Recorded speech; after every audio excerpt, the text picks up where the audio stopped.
अनीता चौहान, जो एक निडर आईपीएस अफसर थी, एक मीटिंग के बाद अपने घर वापस लौट रही थी। रात के 11 बज चुके थे और वो पटना की सुनसान रोड पर तन्हा चल रही थी। ड्यूटी में थोड़ा लेट हो गया था। चलते चलते जब वो एक सुनसान मुकाम पर पहुंची तो सड़क के दरमियान एक बूढ़ा साधु खड़ा था और जैसे ही उस बूढ़े साधु ने थोड़े हौसले से एक खूबसूरत और जवान लड़की को रात के उस पहर अपनी तरफ आता देखा तो वो बेसब्री से उसका इंतजार करने लगा। अचानक बूढ़ा साधु सड़क के दरमियान आता खड़ा हो गया और अनीता का रास्ता रोकते हुए उसे ऊपर से नीचे तक घूरते हुए देखने लगा।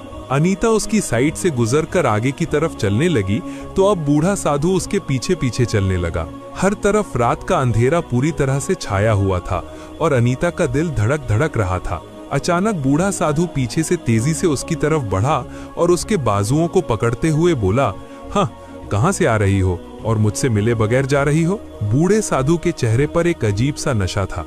अनीता बोली, वो एक जरूरी काम था, वहां से होकर घर जा रही थी। अचानक बूढ़े साधु ने उसके बालों को पकड़कर अपनी तरफ खींचते हुए कहा, मुझे नहीं बताया जाएगा कि वो क्या जरूरी काम था? अनीता बोली, वो एक जरूरी मीटिंग थी। अचानक बूढ़ा साधु हंसने लगा। इस तरह की मीटिंग थी? बूढ़ा साधु बोला। फिर उसने कहा, मेरे साथ भी कोई मीटिंग कर लो। अचानक बूढ़े साधु ने उसके बाजुओं को जोर से खींचा और वहां से कपड़ा फाड़ दिया। अब अनीता समझ चुकी थी कि उसके साथ कुछ गलत होने वाला है। वो आहिस्ता आहिस्ता पीछे की तरफ हटने लगी और बूढ़ा साधु उसकी तरफ बढ़ने लगा। इसी तरह चलते चलते जब बूढ़े साधु ने उसे पकड़ने के लिए उसकी तरफ छलांग लगाई तो अनीता ने अचानक तेजी से भागना शुरू कर दिया और बूढ़ा साधु भी उसके पीछे तेजी से भागने लगा। अनीता की सांसें तेज हो चुकी थी। वो जान लगाकर हांफती कांपती अपनी जान बचाने के लिए तेजी से भाग रही थी।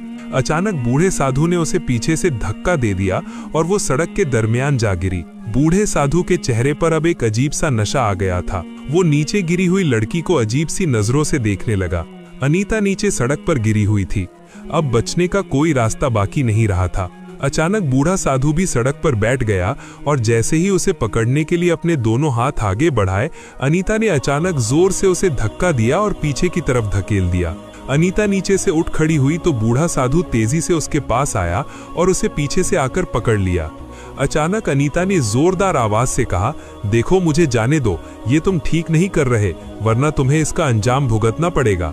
लेकिन बूढ़ा साधु अब दीवाना हो चुका था। अचानक बूढ़ा साधु बोला, ओहो, मैं तो डर गया। बूढ़े साधु ने अपने पास रखी भांग की बोतल उठाई और लड़की की तरफ बढ़ने लगा। फिर बूढ़े साधु ने भांग का ढक्कन खोला और लड़की जो सड़क के बीच बैठी थी उसके ऊपर डालने लगा। अब लड़की पूरी तरह से भांग से भीग चुकी थी।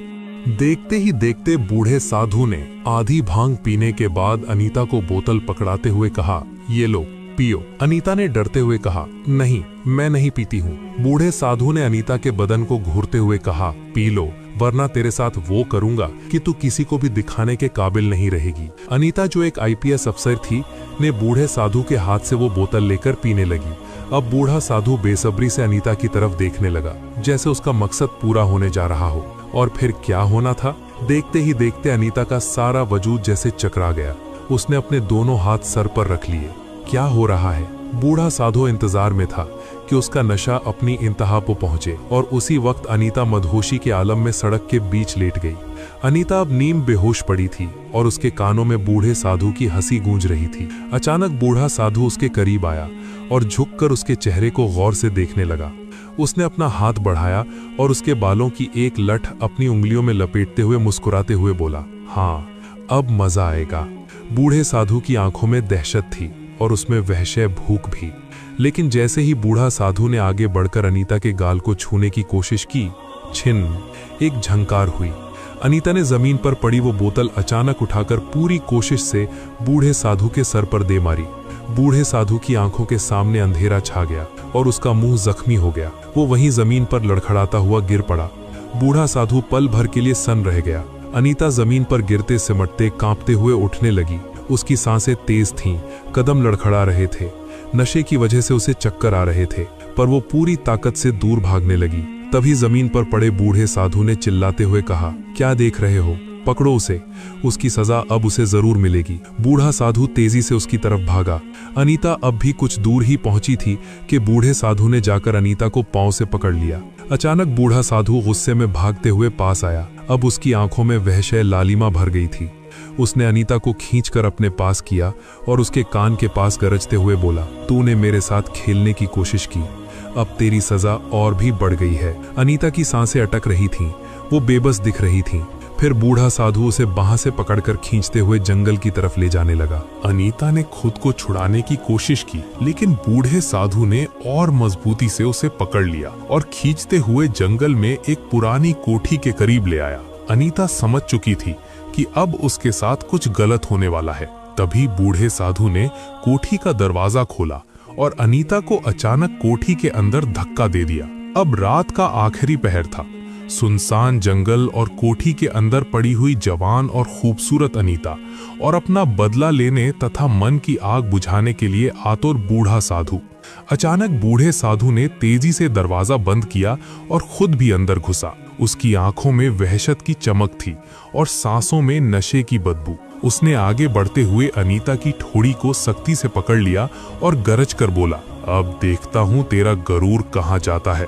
तुमने मुझे सबके सामने जलील किया है, अब तुम्हारी चीखें ही मेरी जीत बनेंगी। अनीता की आंखों में आंसू थे और होठों पर सरदन सा था। वो खुद को कोने में समेटने लगी और जैसे ही बूढ़ा साधु झपटने ही वाला था, अनीता की नजर सामने रखे पुराने लकड़ी के तख्ते पर पड़ी। वहां एक लंबा हथियार सा डंडा रखा था। बूढ़ा साधु ने झुककर उसका चेहरा छूने की कोशिश की, लेकिन अनीता ने पूरी ताकत से वो डंडा उठाया और सीधे उसके जबड़े पर दे मारा। बूढ़ा साधु एक भयानक चीख के साथ पीछे हटा और उसका मुंह लहूलुहान हो गया। अनीता ने एक पल में बिना दरवाजा खोले अंधाधुंध भागना शुरू कर दिया।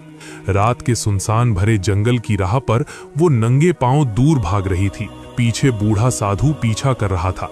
अनीता की सांसें तेज थीं और उसके पांव छलनी हो चुके थे। तभी पीछे से बूढ़े साधु की भारी आवाज गूंजी, भागती रहा, लेकिन आज तो मेरे हाथ से बच नहीं सकती। वो पागलों की तरह जवान अनीता को दबोचने के लिए पीछा कर रहा था। अनीता ने चारों तरफ निगाह दौड़ाई तो जंगल के किनारे उसे एक पुराना सा गेट दिखा। गेट आधा खुला था और भीतर बस अंधेरा ही अंधेरा था। ये पटना के करीब कोई पुराना खंडहर सा कारखाना था। अनीता के कदम अपने आप उस तरफ बढ़ चले। वो लड़खड़ाती हुई जैसे ही भीतर घुसी, वहां टूटी फूटी ईंटें और जंगालूदा मशीनें बिखरी पड़ी थीं। अनीता एक मशीन के पीछे जाकर हांफती हुई छिप गई। उसका दिल जोर जोर से धड़क रहा था, जिसने सुनसान रात को और भी दहशतनाक बना दिया था। कुछ पल बाद गेट धड़ाम से खुला और बूढ़ा साधु अंदर घुस आया। उसके कदमों की आहट गूंज रही थी। कहाँ छिपी है? उसकी आवाज कारखाने की दीवारों से टकराकर गूंजी। अनीता अपने होठ दांतों में दबाए सांस रोके बैठी थी। बूढ़ा साधु धीरे धीरे कदम बढ़ाता हुआ अंधेरे में इधर उधर देख रहा था। तभी उसने नीचे से जंग लगी लोहे की सलाई उठाई और उसे जमीन पर रगड़ते हुए आगे बढ़ने लगा। और अचानक एक आहट सुनकर बूढ़ा साधु जोर से हंसा। तभी अचानक वही लड़की एकदम अपना चेहरा बूढ़े साधु की तरफ घुमाकर बोली, देखो, तुम ये सब ठीक नहीं कर रहे। जो तुम अब करने वाले हो उसका अंजाम तुम्हारे साथ बहुत बुरा होगा। कानून तुम्हें इसकी सजा देगा। बूढ़ा साधु हंसते हुए बोला, अरे पागल लड़की, क्या तू अभी भी सोचती है कि मैं तुझे ऐसे ही जाने दे दूंगा? आखिर मैं एक साधु हूँ। कानून वही है जो मैं चाहूँ और अभी इस वीरान जगह पर कोई तेरी चीखें सुनने वाला नहीं।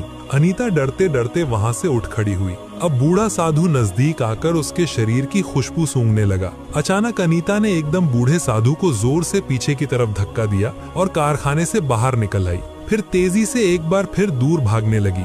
लेकिन अभी वो कुछ दूर ही पहुंची थी कि जंगल की राह पर बूढ़ा साधु रास्ता रोककर उसके सामने खड़ा था। अनीता दूसरी तरफ भागना चाही तो बूढ़ा साधु पहले ही वहां पहुंच चुका था। अब अनीता के लिए तमाम रास्ते बंद हो गए थे। उसने डरते